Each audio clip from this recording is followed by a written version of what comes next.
Relax. Too late. You felt it. Before proof. Numbers twitching, screens blinking, plans misfiring, timing laughing. Someone nudged reality, not you. Control slipped, quietly. Patterns stuttered, coincidences piled. Your calendar flinched, deadlines stared back. Every choice, pre-approved, every exit, redirected. You didn't predict this, you recognized it, like deja vu, with teeth, a hand, off camera, a script, pre-written. You called it luck, cute. You called it fate, lazy. This isn't magic, it's math misbehaving. Hidden variables, smiling. Someone tested you, again, and again, and again. You're not crazy, you're early. The game moved, you noticed, now breathe, or don't. Because the worst part, it's still happening. They handed you control like a certificate, laminated, signed, framed by rules you were told never to question. Follow the steps, hit the marks, stay inside the lanes. They promised stability if you behaved correctly inside a structure they called fair.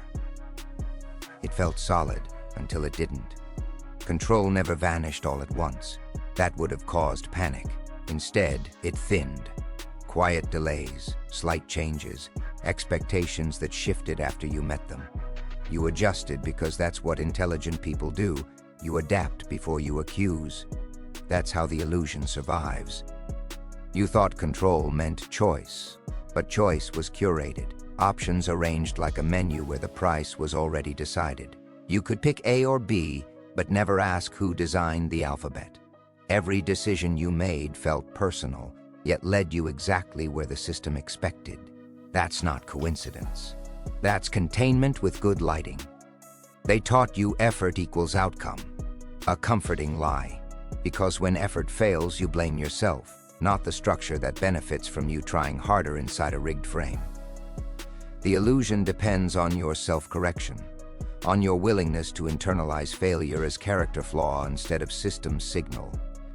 This is the hidden test, not intelligence, not discipline, endurance of contradiction. How long can you live inside a paradox before it starts to itch? Before results stop matching input? Before preparation feels irrelevant and timing feels hostile? They watched that moment closely, not with cameras but with metrics.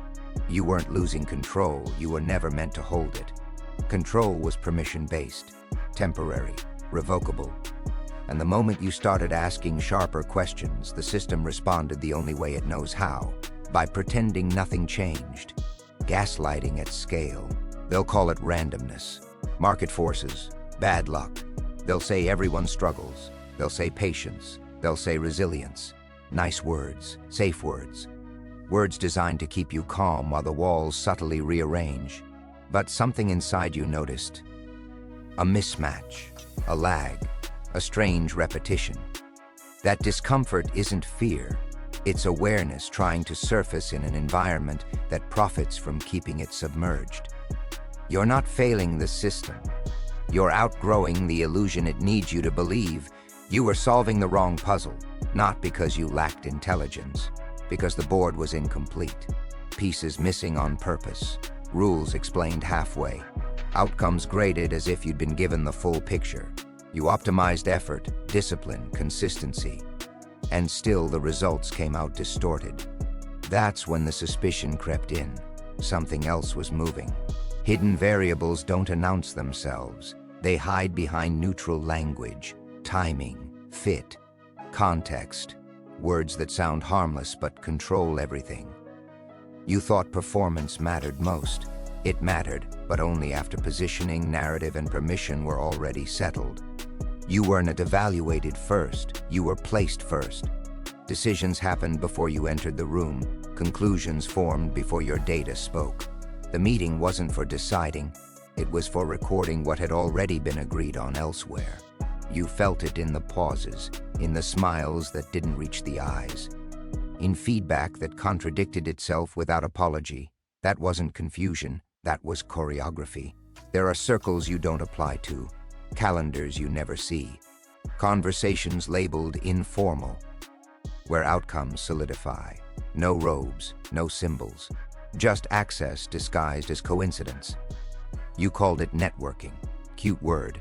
It hides the truth. Some doors only open from the inside. This is where the paradox sharpens. You were told to be exceptional, but not disruptive.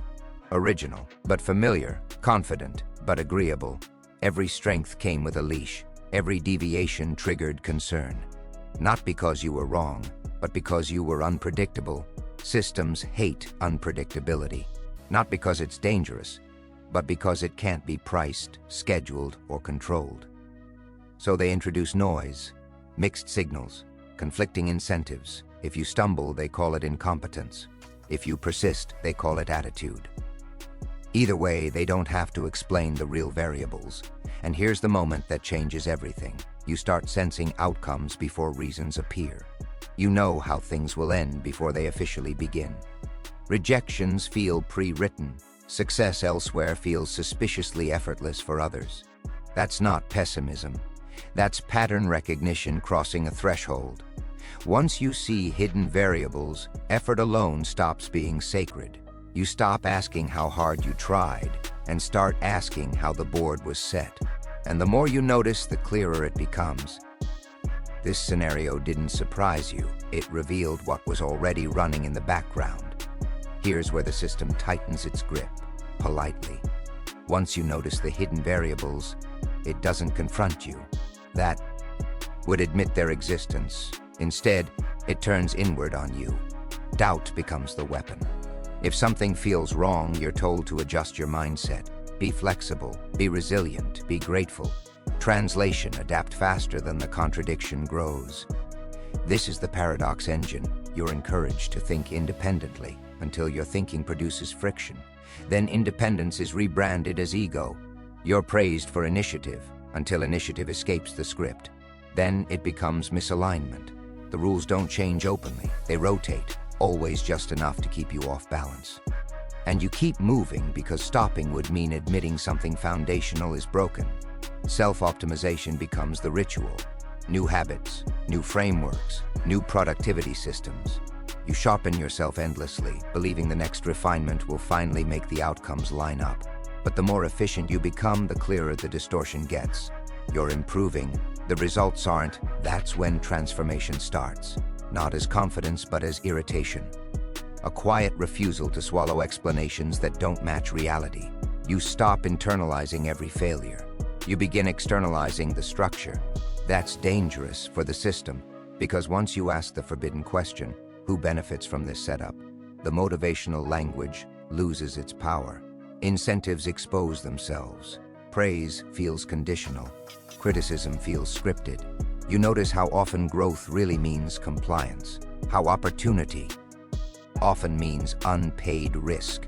How culture means don't disrupt the hierarchy. The paradox engine relies on you believing effort fixes everything. When that belief cracks, you stop running faster inside a maze designed to exhaust you. You slow down, you observe, you test edges instead of pushing walls. This is the shift. You don't rebel loudly, you recalibrate quietly. You choose when to engage, when to withhold, when to let the system reveal its own limits without your interference. Transformation isn't becoming fearless, it's becoming selectively responsive. And once you do, the engine that fed on your constant self-correction begins to starve. Power never stands in front of you. It arranges the room and lets you walk in believing the layout was natural. Chairs placed just so, exits obvious, windows decorative. You thought you were choosing where to sit. The seat was waiting. That's the unseen hand, not a person, not a villain. A structure of incentives so well aligned that no one has to give orders. People move themselves, compete with each other, police their own behavior, all while believing they're acting freely. Once you see this, anger fades, clarity replaces it. You stop chasing events and start watching flows. Who stays calm during chaos? Who benefits from urgency? Who pushes speed when questions would slow things down? Panic is profitable. Confusion is leverage. The system rewards reaction. It fears observation. Observers don't rush. They don't overshare. They don't argue every point. They let turns repeat until intention becomes obvious. Silence becomes a tool, not withdrawal but pressure. This is where the power shift happens, not externally, internally. You stop performing certainty. You stop explaining yourself to structures that already decided how they'll interpret you. You let outcomes speak. You let others expose themselves by how they respond to your restraint. Angels seek validation. Monsters seek control. Both depend on attention. You step outside that economy. Power reveals itself in timing, in choosing when not to act, in understanding that every system has stress points, moments where it must choose between efficiency and legitimacy. You wait there. The unseen hand loses grip when it can't predict your next move, when incentives no longer steer you automatically, when you don't react on cue. You're no longer managed by the structure, you're navigating it. And that terrifies systems built on compliance, because navigation implies choice, and choice breaks the illusion that control was ever theirs alone. Awareness doesn't end the game, it changes the rules without telling you. Once you see the structure, the system stops testing your performance and starts testing your character under pressure, not officially, quietly, through delays, ambiguity, and selective resistance. You're no longer evaluated by what you produce, but by how you behave when the script stops making sense. This is the test behind the test. Can you hold clarity without broa? Decasting it. Can you see manipulation without becoming reactive? Can you move forward without demanding acknowledgement? Most fail here. Some explode. They expose everything loudly, thinking truth alone creates change. The system absorbs them easily, labels them difficult, unstable, unprofessional. Noise is manageable. Outrage fits neatly into existing categories. Others retreat. They disengage completely, mistaking detachment for wisdom. They call it peace, but it's often fear wearing calm language. The system prefers this too. Quiet exits don't threaten structure. What it can't handle is precision. Someone who understands incentives and doesn't rush. Someone who chooses where to spend energy instead of reacting everywhere. Someone who builds quietly while others argue loudly. Someone who doesn't need the system's validation to keep moving. This is where escalation becomes subtle. Opportunities arrive half-formed. Offers come with vague expectations. Compliments carry hidden conditions. You're being measured, not for compliance, but for controllability. They want to know, can you be guided without being told? You answer by not answering directly. You delay when pushed. You ask questions that expose assumptions. You accept nothing that requires self-betrayal disguised as compromise. You move sideways when forward paths are fenced. This is not rebellion, it's discipline. Graduation doesn't come with applause here. It comes with recognition from others who see the same. Fractures, no introductions, no announcements. Just alignment, shared silence, shared timing. Secret clubs aren't formed, they emerge. And once you pass this test, the pressure changes. Resistance turns into caution. Ambiguity turns into negotiation. You're no longer something to be managed. You're something to be accounted for. At the peak, the costumes stop fitting. Angels first, the celebrated ones, the faces on posters, the voices held up as proof the system works. Look closer and you see the hunger, constant approval, constant applause. Their goodness is curated, their rebellion pre-approved. They are rewarded not for change, but for making control look humane. Then the monsters, loud, feared, convenient. They absorb blame so the structure stays clean. Every system needs villains to justify its force. Monsters make rules feel necessary. They're punished publicly, used privately, and discarded when no longer useful. Both are roles, recycled, predictable, safe. The system survives by keeping everyone busy choosing between them. But you don't fit either mask. You learned that angels are dependent and monsters are reactive. Both are tethered to attention. Both are manageable because they need to be seen. You stepped outside that economy, and that's when confusion started. Labels fail on you. Are you cooperative or resistant? Loyal or dangerous? Asset or liability? The inability to classify you becomes the threat. This is the climax. Not an explosion, but a standoff. F. The system tries softer language, then firmer boundaries, then moral framing. None of it lands, because you no longer mistake narratives for truth. You let them talk. You let them reveal. Every accusation shows their fear. Every compliment shows their leverage attempt. Every sudden rule exposes where pressure is building. Masks slip when outcomes are threatened. You don't rush to correct them. You don't defend your image. You understand something most don't. Identity is a handle. Once they can't grab it, control weakens. This is where fear changes sides. Not panic, not chaos, just quiet recalculation. You become a variable they can't model with old equations.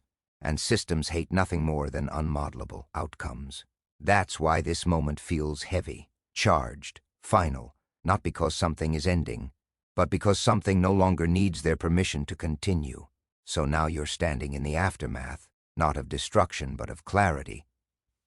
Nothing exploded, no alarms, no dramatic collapse, just a quiet understanding settling into place. The scenario arrived because the system overreached. Control tightened too fast. Variables stacked too high. Pressure exceeded design. What you sensed wasn't paranoia, it was inevitability. You didn't predict the future.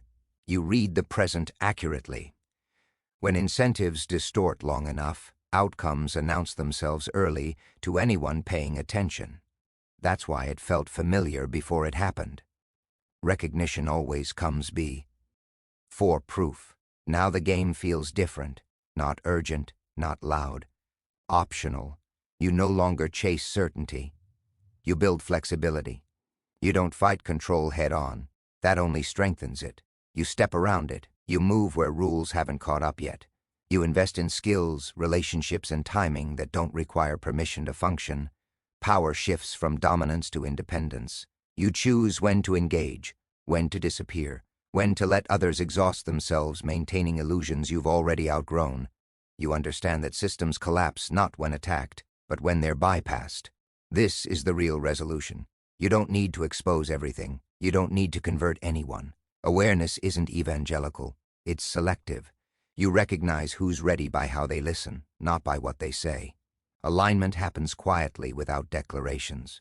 The scenario ends, but the literacy remains. You move with patience instead of panic, strategy instead of reaction, curiosity instead of fear. You accept uncertainty as terrain, not threat.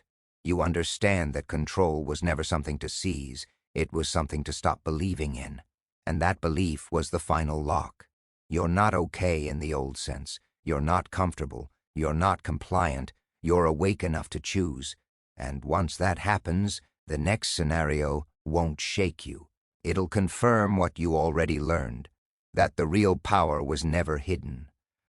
It was waiting for you to stop asking permission to see it.